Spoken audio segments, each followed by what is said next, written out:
Salve a tutti ragazzi, bentornati a questo nuovo video. Lo scorso video abbiamo parlato dell'atomium, un simbolo di Bruxelles, un simbolo del Belgio, potete trovare il link qui nelle schede. Oggi invece parleremo di un nuovo simbolo dell'Italia, di un simbolo di Torino, ovvero, come avete letto dal titolo, della Mole Antonelliana.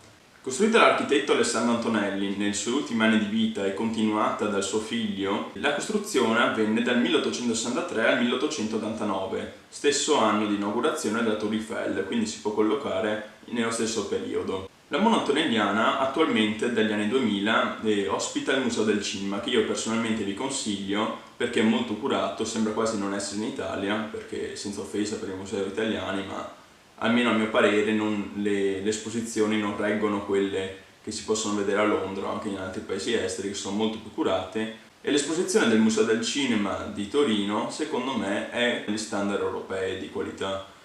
Oltre al Museo del Cinema si può trovare un ascensore senza guida fissa ma bensì teso da cavi e totalmente in cristallo, così che si possa vedere mentre si sale l'interno della cupola.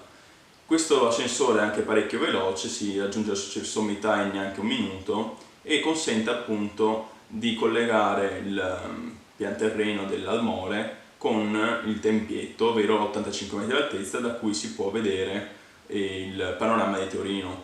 85 metri d'altezza non è l'altezza complessiva dell'opera, ma è all'incirca soltanto metà, perché l'altezza totale dell'opera è di 167,5 metri.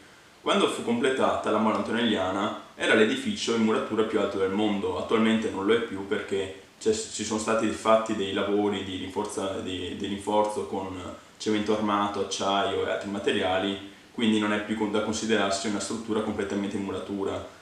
E quando invece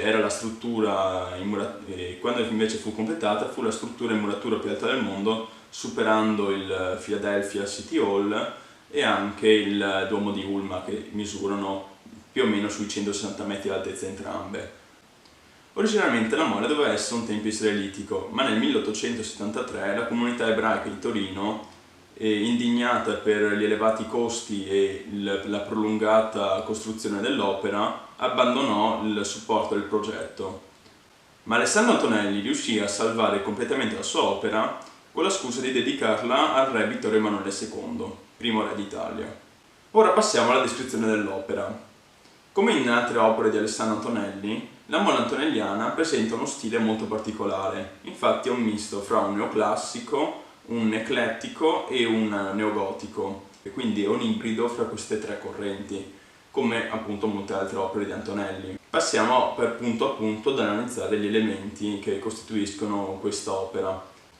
Partendo dal basamento dell'opera si può vedere un articolato gioco di paraste, semicolonne, vetrate e specchiature che ricoprono le pareti dei vari livelli.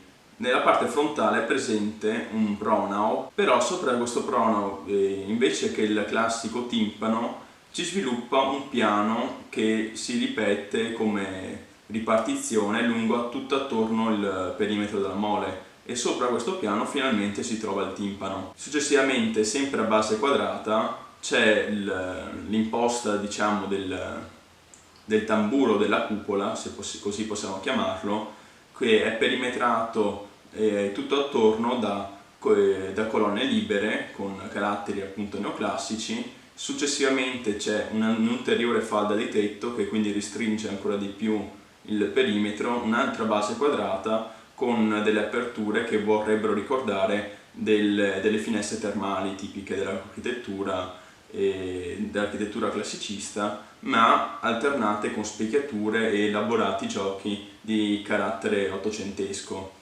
Successivamente c'è la cupola che si erge fino a circa 85 metri e questa volta padiglione è tagliata sulla parte sommitale da appunto il tempietto.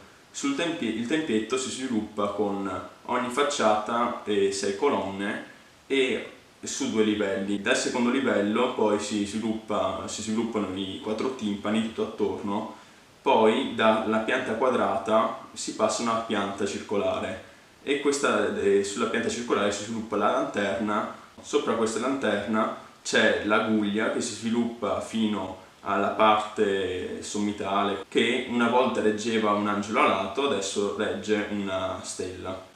Come curiosità vi potrei raccontare che nel 1953 ci fu un grosso nubifragio con anche una tromba d'aria che spazzò via la parte sommitale della Puglia e che si rovesciò appunto sulla mole stessa, creando leggeri danni e appunto la distruzione della Guglia. La Guglia fu poi ricostruita proprio in tempo per la commemorazione dei 100 anni dell'Unità d'Italia.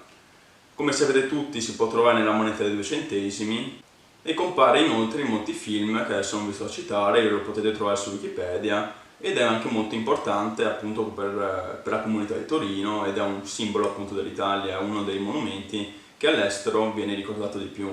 Detto questo, se il video vi è piaciuto lasciate un commento, un mi piace, aiutatemi a crescere come canale se vi piace il format e noi ci rivediamo al prossimo video che ve lo lascio decidere in un sondaggio qui nelle schede. Tanto va bene, è tutto, passo e chiudo.